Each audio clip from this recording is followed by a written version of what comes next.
네, 오늘 이 새벽 우리가 함께 나눌 하나님 말씀은 요한계시록 4장 1절에 기록되어 있는 본문의 말씀입니다. 오늘부터 우리는 예수님께서 요한 사도를 향하여서 마땅히 일어날 일들이라고 말씀하시며 보여주시고 들려주신 그 말씀의 내용들에 대하여 함께 살펴보는 시간을 갖고자 합니다. 이제부터 우리가 함께 나눌 4장 1절에서부터 22장 5절까지 기록되어 있는 말씀의 내용들은 이 계시록 말씀의 핵심이라고 할 수 있는 장차 일어날 일, 즉 예수님의 재림을 중심으로 그 앞뒤로 일어나게 될 대종말의 사건에 대한 예언의 말씀으로 오늘 우리가 함께 나눌 이 말씀을 시작으로 그 성취될 사건,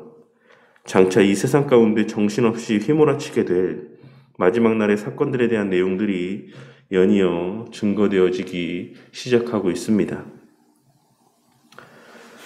그 가운데서도 특별히 4장 1절에서부터 18장 24절까지에 기록되어 있는 말씀은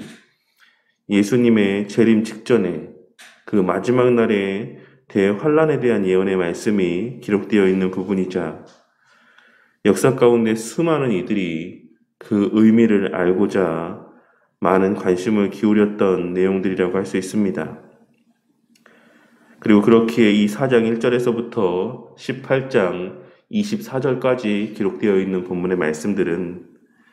다른 그 어떤 성경보다도 가장 많은 오해를 불러일으킨 말씀 가운데 하나라고 할 수 있고 또한 수많은 이들로부터 잘못 해석되어진 말씀이기도 하기 때문에 우리는 특별히 이 계시록의 말씀 가운데 기록된 그 모든 내용들 가운데 예수님 재림 전에 일어날 사건들에 대한 이 예언의 말씀에 담긴 의미들을 살펴봄에 있어 좀 더 각별한 주의를 기울여야지만 할 것이라고 생각합니다.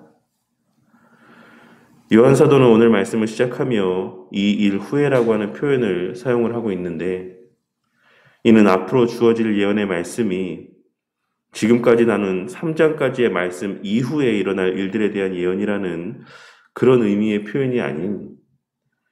바로 앞부분까지 들려주신 7교회에 대한 예언의 말씀이 다 끝나고 이제 새로운 예언의 말씀을 들려주고 있으시다라고 하는 사실을 밝히기 위한 표현이라고 할 수 있습니다. 지난 시간까지 우리가 함께 나누었던 7교회에 대한 예언의 말씀이 이 지상에 주님 다시 오실 그 날까지 존재할 이 땅의 모든 교회들에 대한 말씀이라고 한다면 이제는 그 교회들이 겪게 될 상황들에 대한 예언의 말씀이 언급되고 있는 부분이라고 하는 사실을 이러한 내용이 전환됨을 의미하는 표현들을 통해 나타내 보여주고 있는 것입니다. 그러니 우리가 주의해야 되는 것은 이 7교회에 대한 예언의 말씀들이 다 성취가 되고 나서 그 이후에 오늘부터 우리가 나눌 이 말씀의 내용들이 시작될 것이다 라고 하는 의미에서가 아닌 이 7교회에 대한 예언과 또한 별개로 또한 새로운 마지막 날에 대한 예언의 말씀들이 시작되어지고 있다라고 하는 이 두 개의 예언을 구별하기 위한 의도에서의 표현이라고 하는 사실을 우리는 바르게 깨달아야지만 된다는 것입니다. 그리고 지금부터 이어지는 예언의 말씀 또한 내가 들은 바 처음에 내게 말하던 나팔 소리 같은 그 음성이 이르되 라고 하는 말씀을 통해 알 수 있는 것처럼 예수님께서 들려주고 있으신 말씀인 것을 우리는 확인할 수 있습니다. 예수님께서는 요한 사도에게 이 지상에 존재할 모든 교회의 모습들에 대한 예언의 말씀을 들려주신 이후 이제 요한 사도를 향하여서 이리로 올라오라고 말씀하시며 이후에 마땅히 일어날 일들을 내가 내게 보이리라 라고 말씀을 하고 있으신 것입니다. 그런데 여기서 예수님께서 말씀하신 이후에 마땅히 일어날 일이라고 하는 표현은 예전에도 언급했던 바와 같이 다니엘 2장 28절에 기록된 오직 은밀한 것을 나타내실 이는 하늘에 계신 하나님이시라. 그가 느부갓네살 왕에게 후일에 될 일을 알게 하셨나이다 라고 하는 말씀과 또한 계시록 1장 1절에 기록된 예수 그리스도의 계시라 이는 하나님이 그에게 주사 반드시 속히 일어날 일들을 그 종들에게 보이시려고 그의 천사를 그 종 요한에게 보내어 알게 하신 것이라 라고 하는 말씀. 그리고 또한 뒤에 이어지는 1장 19절에 기록된 그러므로 내가 본 것과 지금 있는 것과 장차 될 일을 기록하라는 말씀의 내용들을 종합적으로 고려해서 생각해 보아야지만 되는 말씀으로 우리는 계시록 1장 전체의 말씀의 내용들을 통해 지금부터 예수님께서 요한 사도에게 보여주실 일들이 일부 사람들의 주장처럼 먼 미래에 있을 일들을 가리키는 말씀의 내용이 아닌 요한 사도가 이 예언의 말씀을 기록하고 있는 그 당시에 일어났던 사건들을 포함하여 이미 성취되기 시작하였고 계속하여 성취되어져 갈 예수님의 초림과 예수님의 재림 사이에 일어났고 또한 일어나고 있으며 앞으로도 계속하여 일어나게 될 일들에 대한 예언이라고 하는 사실을 발견할 수가 있는 것입니다. 그러니 이 계시록 4장 1절에서부터 다루어질 마지막 날과 관련된 모든 예언의 말씀들은 그 성취될 날이 먼 훗날 언젠가에 따로 예비되어져 있는 것이 아니라 예수님의 죽으심과 부활하심으로 말미암아 성취되기 시작하였고 요한 사도 당시에도 그 눈으로 목도되어지고 또한 경험했던 일들의 의미에 대한 해석의 말씀이기도 한 것이며 우리가 지금 겪으며 살아가고 있는 이 시대 상황에 대한 바른 통찰력과 분별력을 제공해주는 말씀이라고도 할 수 있고 그러한 상황 속에서 7교회로 대표되는 우리 그리스도인들은 어떠한 마음과 자세로 이 시대를 살아가야지만 되는 것인지에 대한 깨달음과 교훈을 주는 말씀이라고 할 수 있는 것입니다. 이 계시록의 말씀은 단순히 미래의 어떤 한 지점의 사건에 대한 예언의 말씀이 아닌 지금 우리가 살아가고 있는 이 시대 그리고 우리가 매일 경험하며 살아가는 우리 각자에게 주어진 오늘이라고 하는 이 시간들과 밀접한 관계가 있는 말씀이자 또한 우리의 현실과 뗄래야 뗄 수 없는 그와 같은 관계 가운데 있는 말씀인 것을 우리는 반드시 명심하고 이 말씀의 의미들을 살필 수 있어야지만 되는 것입니다. 이 말씀을 대함에 있어 이것이 마치 나중에 무슨 일들이 일어날까에 대한 막연한 미래의 일들에 대한 예언의 말씀이 아닌 것이다라는 사실을 우리는 반드시 명심하고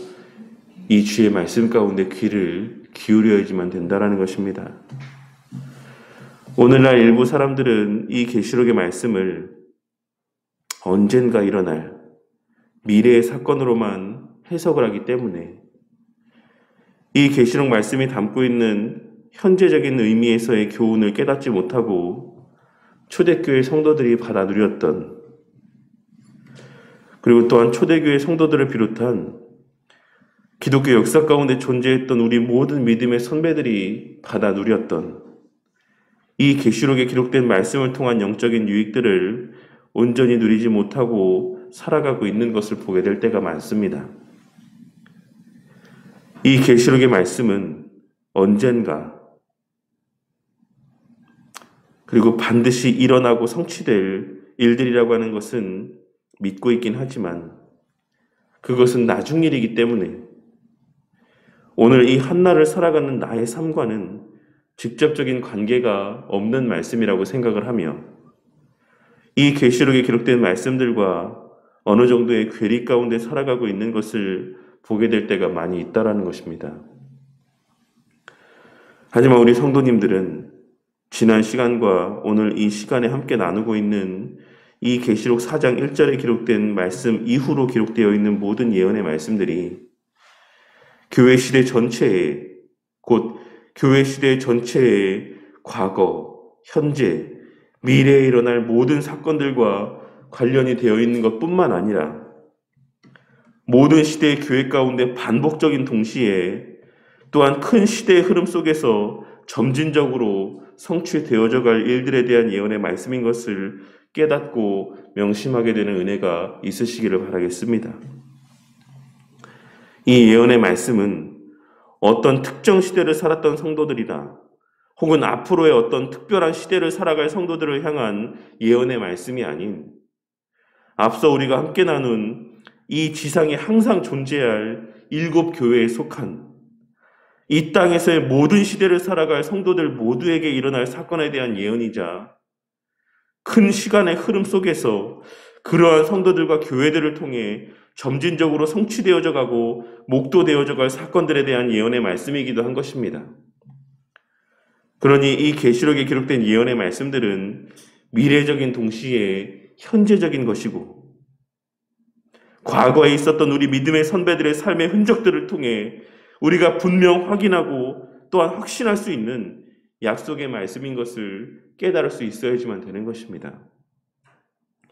그러할 때에만 우리는 이 계시록에 기록된 말씀들을 대함에 있어 앞으로 마지막 날 어떤 징조들이 있을까? 라는 것과 같은 생각을 품고 그와 같은 관점에서 이 계시록의 말씀들의 의미들을 알기 위해 접근하는 것이 아닌 우리 믿음의 선배들이 이 계시록 말씀에서의 어떤 가르침과 교훈들을 통해 그와 같은 순교의 삶을 살아가며 그들의 그 선한 믿음의 싸움을 싸워가며 그들의 순결한 신앙을 지킬 수 있었는지 그들이 살았던 시대적 상황에 적용하였던 이 계시록 말씀의 교훈들을 통해 날이 갈수록 진리가 희미해지고 불분명해져가는 이 시대 속에서도 여전히 우리 가운데 선명하게 계시되어지는 이 말씀의 가르침과 교훈들을 통해 우리 또한 이 시대를 살아가는 우리 또한 무엇을 하고 무엇을 하지 말아야 되는 것인지 무엇이 선하고 무엇이 선하지 않은 것인지를 분별하며 늘 진리의 편에 속하여 어두운 말세의 때 가운데서도 그 어두움 가운데 빛을 밝히고 소금으로서의 맛을 내는 참된 그리스도인의 삶을 살아갈 수 있는 것입니다. 이제 계속하여 함께 나눌 요한 사도에게 보여주신 이 마땅히 일어날 일들이 과연 무엇을 의미하는지 이 예언의 말씀들에 담긴 의미와 교훈들이 2022년에 이 시대를 살아가는 우리의 오늘 하루와 어떤 관계가 있는 것인지를 성령 하나님의 조명하여 주심의 은혜를 통해 깨닫게 되므로 우리 바른교회 성도님들의 삶이 그러한 깨달음의 은혜로 말미암아 좀 더 감사와 기쁨에 충만하고 좀 더 순결하고 담대하고 강건하여짐으로 훗날 우리의 삶의 모습들 또한 우리 믿음의 선배들이 그러하였던 것처럼 우리 후대의 믿음의 후손들에게 있어 신앙의 바람직한 본의 모습으로 기억되어지고 귀감이 되고 그들의 신앙의 삶에 있어서의 좋은 본, 좋은 유익이 되는 그와 같은 모습들로 남겨지고 기억되어지기를 주님의 이름으로 간절히 축원합니다.